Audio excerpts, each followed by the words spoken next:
Halo, assalamualaikum warahmatullahi wabarakatuh. Selamat malam. Selamat malam, Oke. Master Sulik. Yes. Saya sebentar nih kayaknya mengganggu juga nih. Kita silent dulu deh. Mana silentnya ya? Oh ini ya. Oke. Ya biasa. Bikin konten dengan HP. Oke. Saat ini saya berada di Hiu Kopi. Hiu Kopi itu adalah apa ya? Warung kopi ya. Ya. Saya mencoba belajar bisnis sedikit dengan kopi-kopi karena awalnya saya nggak suka kopi Ardi. Ya. Bukan nggak suka kopi ya, jarang ngopi gitu. Tapi mengingat aktivitas fisik kita yang cukup tinggi ya, Ya, benar. akhirnya saya mengikuti saran bahwa kopi itu minimal 2 cup sehari, Ya. pagi dan sore. Kalau kita latihan ya. Ya, Dan akhirnya mulai menyukai kopi. Pertama kali saya belajar kopi di Surabaya.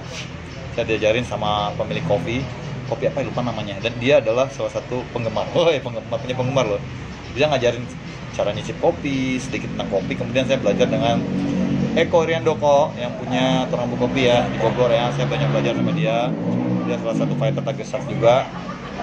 Dan sampai kita bisa buka Hiu Kopi ini adalah di bawah mentoringnya Eko Iriandoko. Jadi tetap terus belajar. Rasanya gimana kopi sini? Rasanya pokoknya enak ya, apalagi yang Black Ocean itu ya. Ya, Itu banyak diminati sebenarnya. Ya, jadi kita harga nggak mahal lah, nongkrong juga enak malam. Para fighter harusnya nongkrong sini nih buat nge-refresh lagi ya, minum kopi. Harga apakah tadi harga kaki 5, Iya. rasa bina 5, Iya. nggak juga lah, berlebihan juga lah. Kita nggak mau saingan, kayak rasanya kayak Starbucks ya, nggak juga. Iya. Tapi paling nggak kita Terlalu lebay lah. Kalau begitu. kata orang itu kalau bikin kopi itu jangan kepinteran tadi. Kan banyak kuping-kuping, gini. Jangan kepinteran kata ahli kopi nih. Iya. Jangan kepinteran. Oke, kita ngomong kopi nanti lagi. Oke. Nah, kita mau ngobrol sedikit tentang masih ya karena kita orang bela diri. Kita ngobrol tentang bela diri. Hari ini gimana nih? Kapan tanding lagi nih? Kira-kira bulan Juni lah, habis setelah Lebaran, setelah puasa. Kemarin sempat dapat tawaran ketemu Adida Ginting ya? Ya. Adida Ginting karena agak cedera sedikit pemulihan, kita bermain setelah Ya. Lebaran. Saksikan Adi Lumuhi setelah Lebaran ya. Oke teman-teman, gini ya, apa ya? Ada satu problem Ardi, yang belakangan nih makin marah nih, makin marah. Ya. Dan di pertandingan kemarin pun juga terjadi. Rame. Dan itu viral gitu kan, Viral. sehingga Banyak netizen yang wah, artinya memang kan pertandingan itu ada aturan. Yang tahu aturan itu adalah wasit juri dan dewan juri ya. Kita netizennya karena menilai, itu gini, apa coba? Tahu nggak? Tahu apa?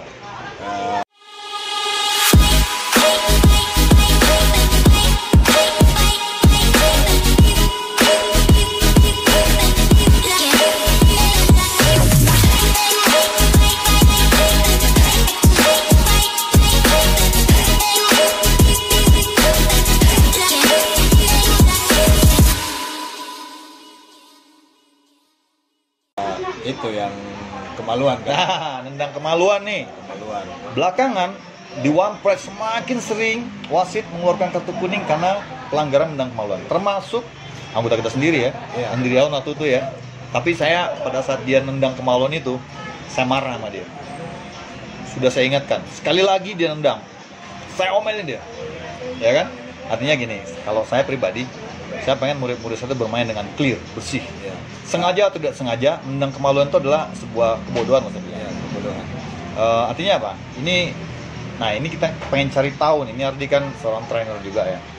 Kira-kira kesalahannya di mana sih, Di? Kenapa banyak sekali foto-foto itu yang ya boleh bilang nggak sengaja sih, nggak ada yang sengaja juga. Tapi kok kenapa kayak sasarannya itu kok bisa kena kemaluan gitu? Kalau menurut saya sih itu Bang Suli itu dari latihannya. Latihan ya? Biasanya dari latihan. Kalau kita pengen tendang di kalau kita nih di perut, ya kita usahakan saat kita latihan kita harus nih di bagian atas, bagian kepala, supaya saat kita mindsetnya di perut, di kepala, kenanya di perut. Karena biasanya orang latihan hanya nih di bagian perut aja. Setelah dia lakukan saat dia tanding, itu kenanya di pada saat posisi capek ya. Ya, Ardi pernah nggak artinya menyerang kemaluan?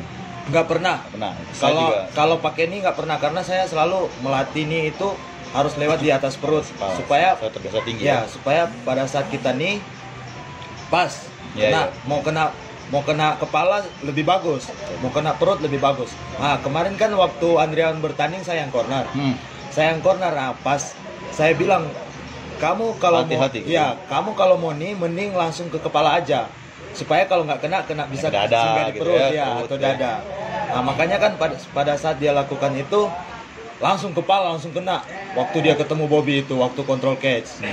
Nah itu makanya mindsetnya begitu sih, di latihan harus lebih tinggi kita nih. Oke, itu salah satu trik ya. Jadi melatih knee lebih tinggi. Karena banyak sekali nih kejadian itu knee itu di kena itu ketika catch control ya. Iya. Catch control terus berusaha nekan gitu.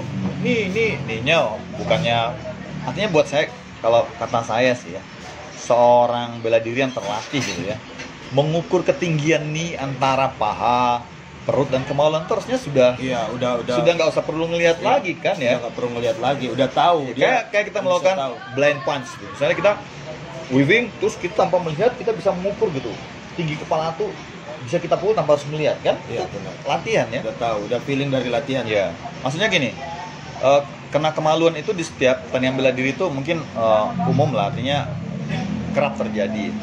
Tetapi yang kita lihat di One Pride itu semakin kesini kok semakin sering banget Iya, kena kemaluan. Justru ada fighter yang setiap tanding itu kena kartu kuning karena nyerang kemaluan ya. Ada fighter yang setiap tanding kena kartu kuning gitu. Yang lucu sih yang semalam si Jadi ya, ya Deddy Kurniawan itu dia bisa sampai 2 kali loh. iya. Dan yang terakhir wasit nggak lihat sih memang ya, karena posisi wasit di belakang. Iya. Jadi di review lagi replaynya kan. Ya. Ini memang perlu jadi perhatian karena buat saya ya, saya pribadi nih, bukan saya merendahkan teman-teman para fighter, tapi buat saya tuh yang kejadian-kejadian itu kayak memalukan gitu ya. Iya, benar. Satu, memalukan kepada si fighter gitu. Kemudian memalukan juga bagi Ivan Pride sendiri gitu. Karena ini udah sampai Iya, luar negeri. kita profesional gitu ya. Profesional dan orang terlatih ya dia. Gimana ya? Bicaranya agak susah juga ya kalau saya terlalu frontal, takut orang tersinggung gitu. Iya. Tapi saya selama bertanding nih dari amatir di silat dulu, kemudian MMA juga, saya belum pernah nendang kemaluan gitu. Nah, kebanyakan juga kan selain knee itu pada saat inside low kick, jadi low kick. Nah ini kenapa bisa inside, itu kan harusnya sasarannya jelas ya. Iya, benar. Paha dalam ya, bisa naik ke kemaluan itu ada ini. Iya, makanya. Makanya bingung juga. Bingung juga kan. Oke, teman-teman, mungkin intinya adalah bagaimana kita fokus dalam latihan ya. Iya, benar. Membiasakan sasaran-sasaran. Sasaran, ya, Nah, benar. kayak inside low kick gitu ya, kayak di Kyokushin. Itu terbiasa latihan inside low kick, bahkan dari jarak dekat pun mereka inside low kick. Tapi di Kyokushin tuh tendangan inside-nya benar-benar bersih. Padahal tendangannya tidak nyamping, mengangkat gitu. Jadi kayak di Kyokushin tuh tendangannya, kalau kita kan nyamping gitu ya. Kalau di Kyokushin tuh tendangannya ke atas loh, tapi sama sekali mereka tuh jarang itu menendang kemaluan. Apa sebabnya? Karena di Kyokushin itu dilatih. Kenapa? Dilatih rutin, sehingga mereka terbiasa akurasinya tuh pas gitu ya. Iya. Nah, ini yang paling dilema sih saya lihat. Karena belakangan nih memang terlalu sering banget sih Iya. ya kartu kuning. Sampai 2-3 kali loh, Mas. 2-3 kali. Kalau menurut saya sih, kalau 1 kali itu nggak sengaja ya, itu bisa lah kita toleransi kan. Tapi kalau udah sampai 2-3 kali itu udah wah gawat sih. Makanya artinya begini, nggak cuma satu fighter gitu, hampir di setiap partai itu ada aja yang nyerang kemaluan. Tapi nendang. kemarin Master, yang kalau Sofian itu menyerah langsung didiskualifikasi, Sofian yang menang. Iya, gitu. harus bisa Cuma diskualifikasi. untungnya gue salut sama Sofian sih. Ya, dia gentle juga. Iya, dia gentleman juga, walaupun Ya. udah 2 kali kena. Ya. Soalnya kita memang melihat tepat, knee-nya itu pas itu kena sasaran. Nah, pernah kejadian di KX1 kemarin yang di Cibubur juga ada tuh si Johnson. Oh, Johnson Tagawa. Ya, Johnson Tagal ketemu dengan Oh, itu kena yang kena si inside Rewa low ya, kick ya. Rewa ya. Itu terkena inside low kick atau iya, inside low kick dan telak di kemaluan gitu. Sehingga akhirnya Johnson tidak bisa melanjutkan pertandingan dan Rewa akhirnya terkena diskualifikasi. Nah, Ya kan? Karena emang peraturannya begitu sih ya, di pertandingan manapun nendang kemaluan tuh tidak ditoleransi ya.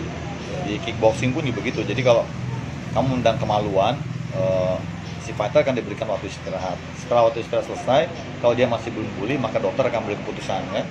Beri keputusan apakah dia bisa lanjut atau tidak. Kalau dokter bilang stop, ya sudah, resikonya diskualifikasi. Mau dia pura-pura sakit atau tidak ya salahnya adalah di yang nendang ya. Iya. Oh masih pura-pura sakit gak diskualifikasi, ya kita nggak bisa tahu. Makanya lebih hati-hatilah teman-teman fighter dalam bertanding Betul. ya. Tanya gini, kita ini adalah petarung profesional dan kalian semua itu adalah orang terlatih. Iya benar. Terlatih, sangat terlatih. Kalau mengukur akurasi tendangan saja tidak bisa baik gitu. Soalnya yang begini kan, menurut aku kan lawan kita juga itu partner kita di atas, maksudnya dia juga yang menentukan kemenangan. Jadi kalau misalnya kalau nggak ada dia kita nggak mungkin menang. Iya benar. Jadi kita harus rela mainnya, bersila, jangan sampai kena begitu. Makanya kan aku bilang sama Fahri, walaupun dia taekwondo dia harus menang tepat. Jadi kayak kalau kaki ya kaki, jangan pinggang, kaki, perut, kepala, jangan nanggung. Iya, nah ini yang sering tuh. Jadi antara nendang kaki ke nendang perut gitu. Jadi akurasinya nanggung. Kecuali mungkin pada saat ditendang udah patik paha terus lawan turun, beda lagi kan. Tapi dulu si Fahri ini temanku juga satu camp, anak taekwondo juga. Dia sering nendang kepala tapi kena di sini. Nah itu kan tanggung. Ku bilang lebih baik kau kasih kena kepala aja nggak apa-apa. Kalau orang nggak blok ya nggak poin juga kena bahu ya. Nggak boleh juga, ngapain kau nggak ada poin nendang di cuma sini. Juga. Terus cuma bikin sakit tangan kaki doang nendang sini. Terus nggak ada poin. Nah, makanya aku bilang kalau tendang jangan tanggung. Biasanya orang yang kena selangkangan itu itu karena dia tanggung. Dia nanggung. Dia nggak tahu sasarannya nanggung. Iya, bingung sih ya. Asal nendang lah aku bilang. Akhirnya dia tendang arah ke pinggang. Nah, saat orang angkat kaki kena lah di selangkangan. Iya. Jadi latihan akurasi ini penting ya. Kita kita coba lihat atlet-atlet profesional misalnya di Muay Thai lah, Muay Thai jauh-jauh Muay Thai Thailand lah. Iya, Muay Thai Thailand ya. Pertandingan keras seperti apa gitu ya. Artinya tapi mereka bisa counter loh. Tendangan low kick, inside itu benar-benar mengenai sasaran, bukan tentang kemaluan. Walaupun ada tuh jarang-jarang banget lah gitu. Ya, saya pernah dikasih wejangan sama pelatih Muay Thai itu orang Thailand. Dia bilang kalau mau tendang, kalau kaki ya kaki, kalau perut ya perut. Terus kalau kepala ya kepala, jangan mau ke kepala tapi kenanya di sini. Makanya itu dilatih di samsak, dia bilang. Makanya low kick, middle kick, kepala itu dilatih bertiga itu. Tiga tendangan itu harus dilatih, dia bilang. Jangan, bukan hanya di tendangan-tendangan low kick ya, bahkan push kick. Nah ini yang paling aneh juga, push kick bisa ke kemaluan. Itu gimana latihannya coba? Push kick itu harusnya bisa lebih tinggi ya, ke arah perut ke atas ya. Tapi masih ada yang push kick ke arah kemaluan nih. Ini teman-teman semua perlu diperhatikan. Karena apa ya, kita ditonton orang ya, artinya kita ada tayangan sebuah televisi, apalagi kalau kalian tampil live gitu ya. Artinya begini, ketika kita sudah menjadi profesional ya, kita harus profesional dari segala hal, teknik, cara kita bertanding ya kan. Orang pengen lihat tontonannya menarik lah. Sekarang kayak gini lah, kayak kemarin Dedi menang sih. Tapi kan akhirnya menang itu jadi kontroversi bagi netizen, para penonton. Artinya gini, penonton kan tidak bertanding, dia bukan wasit juri, tapi kan penonton menilai akhirnya itu menjadi satu hal yang negatif. Wah, harusnya dia diskualifikasi dan segala macam.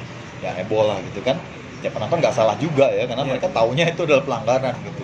Nah ini yang saya bilang, jadi kita pro ya, apalagi main MMA itu kan baku pukul ya.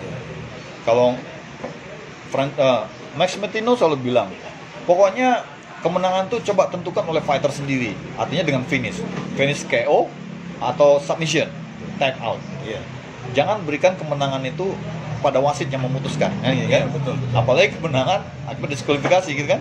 Nah jadi memang di situ dituntut kita tuh bermain itu harus dengan teknik yang tingkat tinggi lah, apalagi kalau kita udah masuk di live ya skill kita tuh harus lebih baik gitu. Nah kalau kita masih sering melakukan tendangan kemaluan, serangan kemaluan, terutama pada saat catch control itu loh, saya juga apa ya, kenapa bisa gitu catch control kemudian nyerangnya ke knee-nya ke artinya kan kita bisa ngukur ya, di mana perut, di mana kepala gitu kan. Mungkin seperti kata fighter tadi benar-benar, jadi memang kebiasaan kita melatih, jangan nanggung gitu. Latih ini lebih tinggi gitu. Jadi kebiasaan malas ngangkat kaki itu juga pengaruh. Ya kayak fighter kita Andriawan itu kan sebenarnya pengennya niatnya knee ke lutut gitu kan, tapi akhirnya orangnya malah kemaluan gitu kan. Ini perlu dilatih sih Bang ya. Perlu dilatih. Benar Master, karena ya kalau di One Pride itu kalau saya lihat ya, kesalahan fighter bisa jadi buat di mata netizen itu bisa jadi wasit yang salah, Jadi yang kalau kita bikin salah, wasit bisa salah juga. Iya benar. Kan kayak Iya. kita bikin salah, wasitnya yang nanti yang dibully itu. Iya, betul. Kayak kemarin tuh wasitnya yang dibully tuh. Wasit dibully juga. Iya. Karena kan wasit berarti juga kadang nggak ngelihat. Berarti satu pelajaran yang kuambil ya itu, Master. Jadi kita harus benar-benar juga Saling menjaga. saling menjaga juga. Ada gini, kalau pertandingan kita bersih, Iya. nama wasit pun akan terjaga. Iya. Nama event pun akan terjaga, gitu kan. Tapi kalau pertandingan banyak tidak bersihnya, sengaja atau tidak sengaja, itu akan pengaruh semua ya, pengaruh wasitnya, Iya, wasit juga dianggap salah mengambil keputusan, ya kan? Wasit juga kan manusia, Master. Iya, Dia kan kaget, betul. iya kan? Nah. Bisa kaget-kaget juga dia karena kok bisa gitu. Apalagi kan namanya penonton kan taunya pokoknya pertandingan tuh Iya, bersih. bersih. Nah, kita juga sebagai fighter harus berusaha menjaga itu menjadi bersih ya. Oke teman-teman, itu tadi untuk apa namanya, untuk mendang kemaluan. Satu lagi Nadi yang masih banyak fenomena Apa terjadi ya? di one fight. Tahu nggak apa? Apa? Overweight. Wah, Kemarin ada yang masih sampai overweight 2,5 kilo. Nih, mana menurut Ardi nih? ya kalau menurut saya sih itu nggak profesional, Master. Pernah overweight nggak? Pernah overweight tapi hanya beberapa ons. Ons, oke. Ons saja. Jadi nggak sampai 2,5 kilo begitu. Karena Ya. kalau 2,5 kilo mending kita naik kelas lah. Iya. Jadi karena overweight itu juga apa ya, bagian dari gentleman kita menghadapi lawan ya. Iya. Kalau misalnya saya main di kelas 77, kemudian saya mentok di 80, sementara lawan saya di beratnya 77 gitu. Iya. Iya sih, bayaran kita dipotong, tapi kan artinya kita tidak berusaha fair dalam pertandingan itu kan. Artinya gini, kita milih kelas 77, kita harus stay di 77. Kalau cuma over sekian ons itu nggak masalah ya. Iya. Bukan nggak masalah juga sih, tapi sebaiknya nggak. Tapi kalaupun 1-2 ons itu mungkin masih bisa ditolerir. Tapi kalau sampai 2,5 kilo, 3 sampai kilo. 3 kilo, ada yang 4 kilo, Iya, gila. itu gimana gitu ya. Nah, ini juga penting. Saya juga punya fighter yang susah untuk berat badan ya. Di beberapa pertandingan internasional juga akhirnya dia gagal meningkatkan berat badan. Itu saya sangat kecewa sekali. Iya. Sangat kecewa. Itu untuk berat badan ya. Karena pelatih juga malu karena kan Ya, ini malu, event profesional. Betul. Nah, profesional dasarnya itu dari berat badan. Berat badan, disiplin lah Ya, gitu ya. disiplin. Kita udah pro.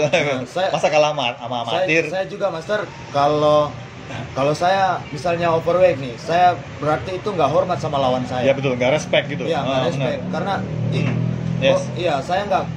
saya nggak bisa kejar di berat itu. Padahal kan memang udah promotor bilang udah kamu fix main di kelas itu, berarti harus kejar. Ya. Meskipun panggilan cuma 3 minggu ya, nggak ada Iya. alasan tuh overweight. 3 minggu atau 2 minggu, mau 1 minggu Kalau terserah. kamu nggak yakin ya jangan diterima Iya. kan. Kalau nggak yakin, kalau nggak yakin jangan terima artinya kan. Harus. Karena profesionalitas itu penting sekali. Ini dua hal yang sering terjadi di one fight. Tadi sendang kemaluan, yang kedua overweight. Satu lagi teman-teman ya, para fighter. Cutting terlalu ekstrim itu juga sangat berbahaya. Contoh kemarin fighter kita Sarjan Sadik ya. Iya. Sarjan Sadik secara teknis dia unggul, jauh di atas. Tapi apa? Karena dia cutting terlalu banyak juga, sehingga dia pada saat bertanding itu VO2 max bagus. Kita udah latihan dengan baik ya, program kita sangat baik malah. Jadi VO2 max bagus, tapi karena dia nggak punya cadangan energi yang baik, air yang baik, kekurangan elektrolit dan kekurangan gula, sehingga menyebabkan dia tuh kayak fatigue gitu, lemes jadi tiba-tiba. Ya, Bukan dia nggak kuat nafasnya, tapi memang jadi lemas badan itu. Nah ini penting juga diperhatikan oleh teman-teman bahwa untuk cut weight terlalu besar itu berisiko gitu ya. Iya. Alangkah baiknya kita bermain di berat aman kita. Misalnya hari-hari Ardi berat berapa? Misalnya anggaplah Ardi berat di 70. Hari-hari nih main 70. Mungkin bisa main di berat 65 paling rendah gitu ya. 65 paling rendah masih bisa dikejar lah 70 misalnya. Atau misalnya saya main di 77. Berat saya hari-hari itu 79 80. Sehingga cuma lebih 3 kilo. Ya kita proses latihan itu, kita kehilangan berat 3 kilo itu dalam proses latihan. Iya. Jadi ketika kita selesai latihan kita masih bisa makan, renutrisi lagi, recovery lagi. Tapi kalau kita udah latihan keras nih, mati-matian sampai muntah-muntah, mau nggak mau kita terus ikutin program latihan kan. Habis latihan kita nggak bisa makan, nggak bisa minum, karena harus menjaga berat. Nah ini proses yang berkelanjutan, sebulan, 2 minggu, 3 minggu sampai ke hari pertandingan. Pasti ada efek yang sangat drastis kepada kemampuan tubuh. Iya. Kita nggak akan rasakan itu ketika kita dalam latihan, tapi kita akan rasakan ketika kita dalam bertanding. Iya. Karena bertanding itu bukan hanya fisik yang digunakan, bukan hanya kardio, tetapi juga mental. Mental tuh butuh energi juga. Iya, benar. Adrenalin tuh butuh energi. Artinya gini, ketika kita bertanding, kemampuan kita 100%. Iya. Pada saat kita naik ke cage, rasa nggak ada pengurangan? Ada pengurangan. 30% hilang. Iya. Ya kan? Iya, bisa Itu jadi, karena ya, adrenalin, bisa jadi rasa 70%. takut. Iya. Saya pun udah bertanding lama tuh kalau siap, wah, begitu naik Karena- kering, begitu dia dari atas tuh kayak kaki tuh gak rada lemas, kayak hilang tenaga gitu. Karena yang kita lawan ini udah bukan partner sparring kita. Betul, kalau panas paling kita masih, iya. kita tahu kekuatan dia, kita tahu kelemahan dia kan. Iya, benar. Nah, kalau di sini kan kita berniat untuk menang pastinya ya kan. Kita lebih banyak berhati-hati, terus ada rasa takut juga, grogi, adrenalin terpacu, semua tuh makan energi. 30% pasti menurun. Makanya kalau kita latihan tuh harus 3 kali lipat, 4 kali lipat lebih daripada kita bertanding kan. Paling enggak 30% itu kita bisa kurangi jadi 20%, 15%, karena pasti ada pengurangan. Makanya ada sparring kita dikeroyok di tengah. Iya, jadi kadang Tank. akibat dehidrasi itu kita nggak rasakan ketika kita latihan. Iya. Karena kita latihan kita capek, berhenti, Iya. ya kan? Entah, ya stop dulu istirahat, nanti lanjut lagi. Tapi kalau di pertandingan kan nggak bisa. Kamu lelah kayak apa aja orang tetap wah kalau kamu bisa bertahan kamu kau kan gitu kan. Nah ini penting juga diperhatikan bahwa cut weight ini juga hati-hati. Boleh ya? Kamu contoh misalnya Habib Nurmagomedov waktu bertanding terakhir lawan Conor ya. Iya, iya. Dia tuh cut weight juga Iya. bisa juga sampai dia nutupin dirinya dengan blanket gitu, selimut Iya, handuk. untuk menurunkan kadar airnya. Tetapi ingat, Habib punya nutrisi dan segala macam yang lengkap. Nah, beda sama kita. Kita makan habis tanding makannya di mana? Iya. Warteg, nasi padang, Iya, nasi ya kan? bakar. Boro-boro kita punya nutrisi yang lengkap, vitamin, susu apa gitu. Paling-paling ya BCAA, paling-paling ya protein, ya enggak? Iya, benar. Itu beda ya, jadi kita harus bedakan itu kan. Jadi Iya. kecuali kalau kita memang punya sponsor bagus nih, nutrisi lengkap, Yusana lengkap semua kayak atlet gitu kan. Oke, nggak apa-apa cutting karena tuh bisa disupport dengan nutrisi tadi. Tapi kalau kita nutrisi aja masih Kurang. ngap-ngapan terus kita cutting lagi ya kan. Iya, benar. Jadi lebih baik bermain di berat aman lah. Atau paling nggak kalau misalnya Ardi main di berat berapa? Berat 52. 52. Paling nggak tuh kan saya selalu bilang kalau kamu main 52 paling nggak berat kamu tuh 55. Iya. 56 udah paling tinggi. Sehingga pada saat proses latihan 1 bulan itu bahkan 3 minggu jaga sedikit makan dia akan habis. Iya. Nah itu. Jadi kalau kita mau tanding menimbang nih masih harus cut weight, harus water cutting. Ya sudah. Mas, udah cukup nutrisi ya masih lemes. Nah, satu hal lagi Mas Nah. yang aku mau bilang, kalau orang nggak biasa Diet. diet water cutting jangan coba-coba. Iya. Apalagi ini mau kompetisi kan. Betul. Ya, karena diet itu jangan coba-coba dulu, jangan coba saat kita bertanding. Iya, benar. Mending kita coba saat kita mau latihan Benar. bagaimana. water cutting. Efeknya gimana? Iya, efeknya gimana. Kalau saya begitu, Master. Saya lebih suka coba dulu sebelum bertanding. Efeknya apa? Ya, efeknya apa? Kita capek nggak? Yes. Jadi bisa prima kita. Nah, contoh itu kayak Adrian Mateis tuh, dia prima karena dia nggak, maksudnya dia jalani apa yang dia setiap kali sebelum bertanding begitu terus dia. Ya. Jadi dia nggak pernah coba-coba. Konstan gitu. Dan Iya, dia nggak pernah selalu coba-coba yang hal-hal yang aneh-aneh. Iya. Pernah sekali Adrian Mateis waktu di Guangzhou itu dia berat 1 kilo, nggak turun-turun dari mulai latihan sampai nggak turun-turun. Kenapa? Tahu nggak sebabnya? Makan mie, hati-hati. Iya, Jadi, makan mie 2, habis latihan makan mie 2. Cuman 1 kilo sampai nangis dia, nggak bisa turun berat. Akhirnya kita pakai pencahar tuh. Ada ini Master, ada nutrisionis, ada teman saya nutrisionis, dia katakan begini, mie itu lebih lama cerna daripada makanan yang kita makan kayak nasi gitu, lebih lama ternyata mie. Ya, nyimpen dia. Iya, Jadi lebih lama. percaya apa nggak percaya itu dialami oleh Adrian Mateis kata saya. Makanya Itu pertama kalinya dia nggak bisa cut 1 kilo tuh nggak bisa hilang. Sampai dari terakhir itu, wah pokoknya gimana caranya gitu sampai kita pencahar, akhirnya pas beratnya. Saya juga pernah mengalami waktu saya bertanding di Kuala Lumpur One Championship. Saya juga kelebihan 1 kilo. Master makan apa? Mie juga. Karena kan di sana kita waktu itu Linda belum terbiasa dengan makan Malaysia ya. Jadi kita bawa mie, makan mie, telur. Waduh, beneran 1 kilo itu saya sampai tengah malam itu nurunin berat karena besok pagi harus timbang kan. Saya timbangnya pagi gitu. 1 kilo Nah, wah sampai di gym tuh tambah bos. Yang lain udah tidur kita masih itu. Dan alhamdulillah turun sih, tapi memang separuh mati sih turunnya juga. Itu, 1 kilo itu berat juga mas. Mie sih memang. Iya. Jadi kalau buat fighter yang mau bertanding, saran saya nih ya, Jauh percaya atau nggak percaya ya, jauhin mie deh, mie instan dulu deh. Tapi gue percaya sih. Ya, karena udah kita buktikan gitu. Iya. Ya kan? Jadi jauhkan mie instan dulu. Nanti aja lah setelah tanding pesta mie instan gitu. Karena memang mie instan itu nikmatnya luar biasa ya. Lebih enak dari nasi padang dia. Apalagi kalau makannya di gunung di pinggir Apalagi sungai. kalau lagi diet terus lihat teman lagi makan mie. Aduh, baunya aja udah. Udah. Iya. Tapi ya gitu, kita harus bisa menjaga pola makan yang baik. Saran saya ketika bahkan buat murid-murid saya semua, saya sarankan itu kalau kamu masih bertanding, jaga berat kamu stabil. Gitu. Jangan sampai kamu nanti kedapat panggilan. Kan kadang panggilan tuh kadang nggak sampai sebulan, Iya, nggak sebulan ya kan? Bisa tiba-tiba. Sementara kita juga butuh bertanding kan? Ya anggaplah kita butuh duit lah, kita nggak bisa bohong lah gitu Ya kan? nggak bisa bohong. Ya kan, kita butuh duit lah, perlu juga duit itu. Kan kalau kita kebanyakan nolak juga nanti kan event juga akan mikir, ini orang nolak mulu gitu kan? Iya benar. Jadi jagalah berat itu stabil. Jadi persiapan kamu mau 3 minggu, mau 2 minggu, kamu bisa makan itu pada saat kamu latihan. Itu yang paling penting harus dijaga. Jangan over terlalu tinggi. Ingat kita orang Indonesia, fighter-fighter kita tuh belum mampu menyamai nutrisinya orang-orang setingkat UFC One Championship gitu ya. Setuju. Ya kan? Itu kadang kenapa juga fighter-fighter di One Championship kita tuh karena agak sulit bersaing juga karena memang faktor nutrisi sebenarnya, ya kan? Ya, apalagi kalau di Indonesia kan lokal bayaran kita bisa hitung lah buat beli nutrisi ya emang cukup ya kan, artinya kan buat bayar utang aja, utang di warung gitu. Terus dehidrasi juga bahaya buat Ya. buat tubuh kita. Iya itu dia, kebanyakan fighter itu cutting dan dehidrasi, makanya kebanyakan mereka habis di ronde 1. Yang Ya. dulu kan di One FC pernah ada yang itu. Ada yang meninggal, Ada yang fighter meninggal. dari Cina. Jadi ketika dia cutting masih over, dia masuk sauna, meninggal di sana. Semenjak itulah One Championship memberlakukan cutting weight, weight harus masuk, Ya. weight in, Nggak boleh dehidrasi. dan hidrasinya harus juga masuk. Jadi nggak boleh 0,5 atau Terus berapa yang hidrasi. yang baru-baru ini Master yang fighter cewek UFC itu yang Oh iya, itu pengalaman juga kan. Pengalaman Habis juga. nimbang, Pingsan. blank gitu kan, langsung Pingsan. pingsan. 2 kali loh ya. Kita petik itu semua pelajaran, teman-teman.